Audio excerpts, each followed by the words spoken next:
In this video, I will share my first impressions of the Sony A7 Mark III.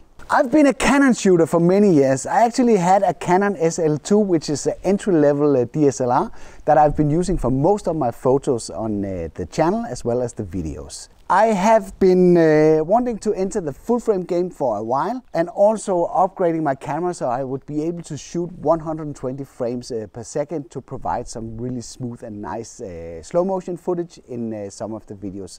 I for a long time hoped that Canon will come to my rescue and offer a full-frame camera that will do 120 frames per second as well. But it didn't seem like the case. I had my eyes set on the Sony for a long time because that seems to be able to offer the best of both worlds. So with the Sony camera, I get a full-frame camera at an affordable price that will allow me to shoot 120 frames per second in full HD. So that's a pretty sweet deal for me. If you're new around here, I'm Henrik Olsen, and if you want to improve your drone skills, learn about e-wheels, then consider subscribing to my weekly tips, tests and tutorials. This video is a first impression because it's important to share your first impression when you get a camera in your hands. I'm not claiming to be an expert using this device yet, but what I can tell you is that I will bring it or use it frequently over the summer, and then I can do a proper review towards the end. I decided to buy the camera with a good lens that would offer me a lot of flexibility. So for that purpose, I decided to go for a zoom lens. And I ended up buying the 24-105 G lens with a constant f4 aperture.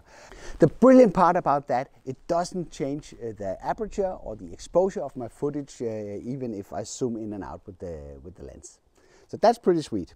So the first thing that I observed when I got this in my hand is that it's actually nice built. The build quality is pretty sweet. It has some really nice dials that clicks very nicely in the top of the camera, like you would expect. It has a lot of extra customizable buttons, and basically all the buttons are located in a very nice and ergonomic way. So it has a very nice quality feel to it. So that's pretty nice, but at that price tag it also should have a pretty decent feel to it. The other thing that I observed is it's my first full frame camera, as said, and it's actually pretty heavy. With this lens mounted on here, I think it's close to 3 pounds or 1.5 kilo. So it's significantly more heavy than the APS-C camera that I was using before. So that will take some getting used to this. I have to go to the gym and practice with this. But I also seen some of the other full frame solutions, and they seem a lot more heavier than this one actually is. So maybe I shouldn't complain.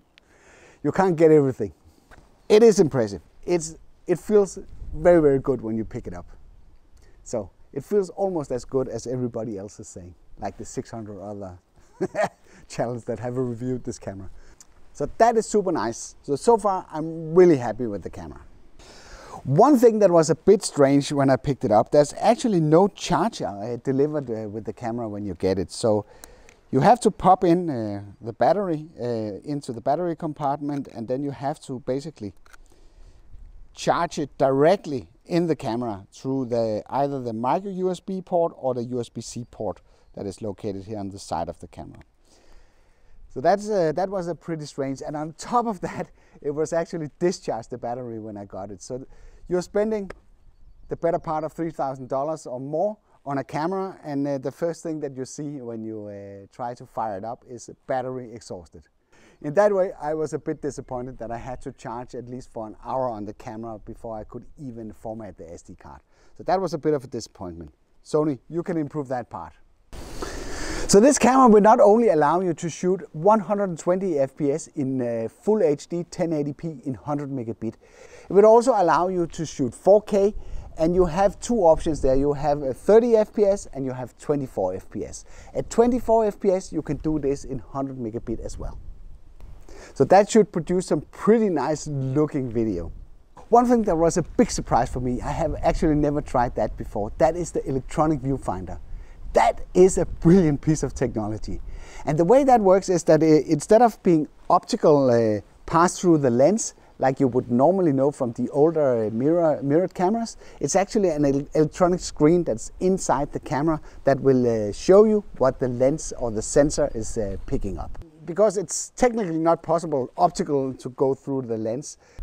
And that was a big surprise for me. I never thought about that before. So let's see if I can switch it in here. So you see, if I go closer here, it will switch in here. And you will see the exactly same here. Why is this brilliant? That is brilliant because what you can actually do is that you can pop up the menu. So if I do the menu like that, and you see the menu system, see that you can actually see the menu inside the viewfinder.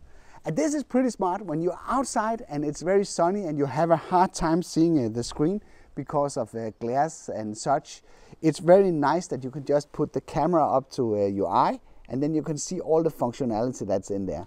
And this is probably why Sony has made it in a way that you can't really operate the menu directly on the touch screen. You need to use these buttons out here to be able to operate it. And when you put it up here, it operates the exact same way. So that's, if you know how to navigate the menu system directly here on the camera, you can also do that through the viewfinder, and you won't have any issues when you're out in bright sunlight. So that is a pretty clever thing, I would say. Now we're talking about buttons. There are actually 2 customizable buttons up here. There's probably more, but I figured out there's these 2 modes on top that's called 1 and 2. And the smart part about that is that they can be programmed. So I can have maybe, you can see this one is set for 24 frames per second, 60 megabit video. And if I turn this one for 2, it will switch automatically to 120 frames per second. So you can very easily, by switching this dial, switch between different video modes so you are ready to shoot whatever that you intend to shoot. I think I would be very happy with this. Maybe these C1, C2 and C3 can be customized as well. I'm not really sure, but maybe you would know, so you could tell me. But right now they are put into a way so you have all the stuff that you need close at hand. So if I press C1, I will get the white balance. If I press C2, I will get the type of focus that I need. And also C3, that will allow me to toggle between the different focus modes. And also you have the ISO. You have that over here. It's very handy. This one right now it's set to auto. So let's just go up here. Let's just do it again. Auto, and I can go insanely high with this camera. I think it goes to ISO 200,000. So that's absolutely insane. So you can easily access this. You can just plunge it in, let's say we got an auto, or you can fix it down to ISO 100 if you want to. So that's also pretty accessible.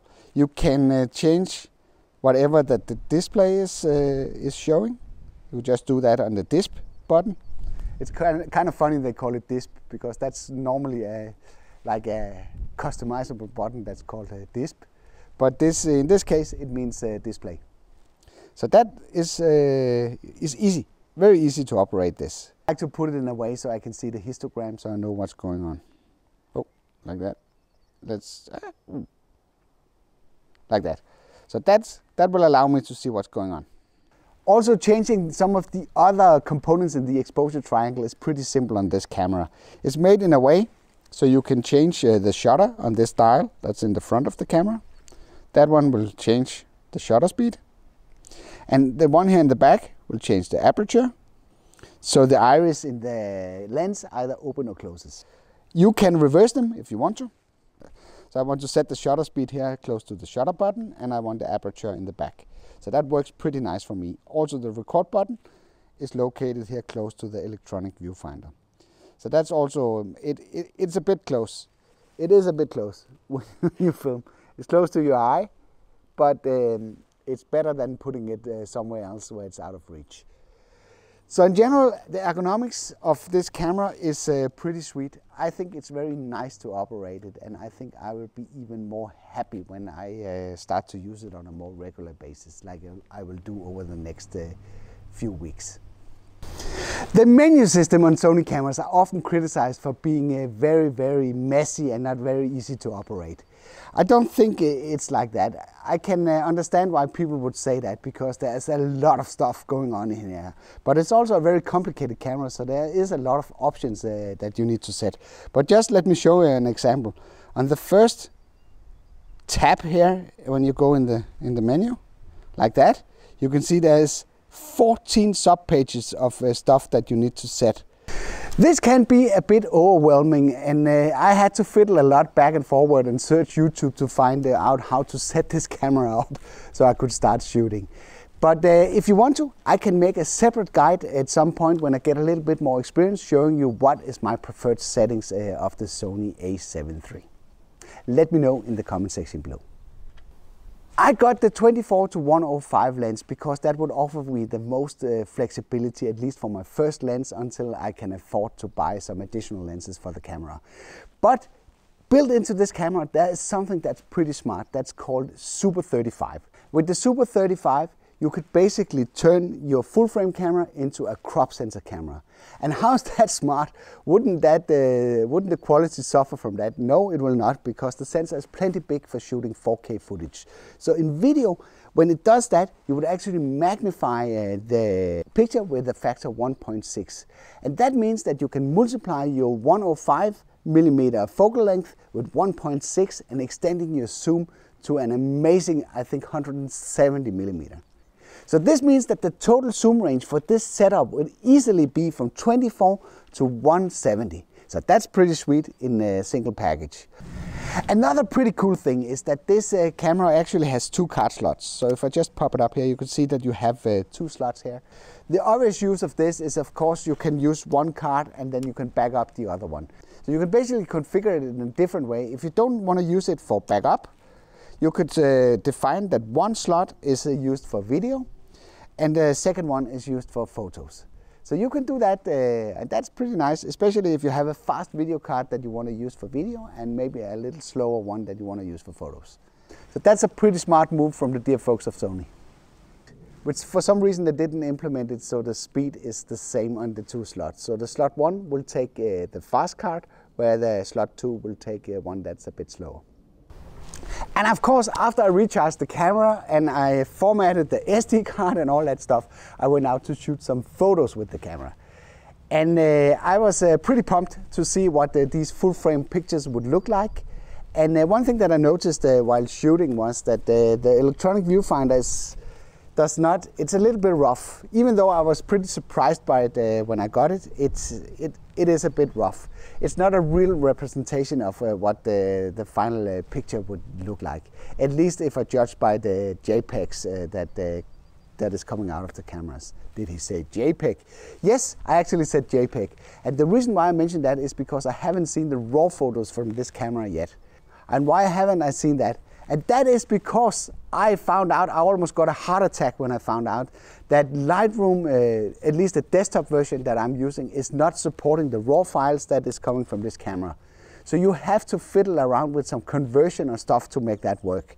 And that is a pretty bummer, because that would eventually mean that I can't upgrade the desktop version of my Lightroom to edit the photos from this camera. I basically need to jump onto the Adobe Cloud setup, which I have been fighting fiercely for a long time. There's a drone flying around here, I can hear that. And it's not my drone.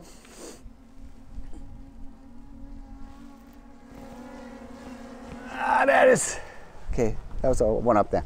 Also, you might have noticed that there's a flip screen on here, which is pretty nice if you've got to film some of these low shots. You'll really love this flip screen. The problem with this screen is that it only flips like that. You can't really, maybe you can see it a little bit from downward. Maybe you can see it a little bit downward, but it can flip like that. But it can't flip to the side. And this is one of the things that everyone is talking about. Oh, I can't see myself when I'm out vlogging. For the first, I don't want to use this as a vlogging camera. I might do it at some point. But I actually found out with the Canon one, even though I like the flip screen, that I don't use it very much. I actually use my smartphone.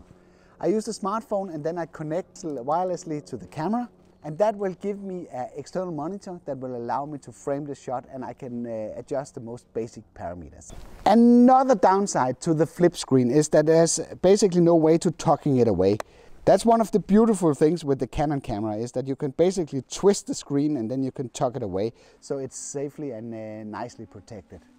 So the flip screen can't be tucked away, so I highly recommend that you buy a screen protector like I did here, like a tempered glass screen protector, because when you bust this camera around in your back, there's nothing to protect the screen. That's definitely something that I would recommend that you pick up. Another accessory that I would highly recommend, especially if you're shooting video, is, no surprise, an ND filter. And in this case, I have bought a variable ND filter that will allow me to go from ND 2 up to ND 400. So that's quite a big range. So maybe you can see it here that it turns all dark when I turn it like that, and then it clears up like that. So that gives a lot of flexibility when you're on the road. A really good variable ND filter will cost you a lot of money, but a decent one is not that expensive. You can buy from, I think I just picked this one up. This one is from a company called KF Concept, and that is a really nice one. Let me just take it out so you can see it. And this particular one goes from ND 2 to 32, and that will be more than sufficient when you're doing video outside. So definitely pick up a variable ND filter. This one is around $50, and I will leave a link in the description below. Why you need the ND filter for video is because you want to stop that shutter down so you get this buttery smooth footage. But you get another advantage. If you paid the amount of money I have for this lens, you better protect the outer element of the lens, and by mounting a ND filter you can keep that on all the time, and that will protect your lens. This is also a reason to buy one at a decent quality, because you don't want expensive lenses and then a cheap ND filter in front of it. Alright, that was my first impression of the Sony A7 III. If you like this video, then give it a like. If you want to see more to this camera, then let me know in the comment section below. But if you didn't like the video, then feel free to press the dislike button twice. Thank you for watching, and see you on the next one.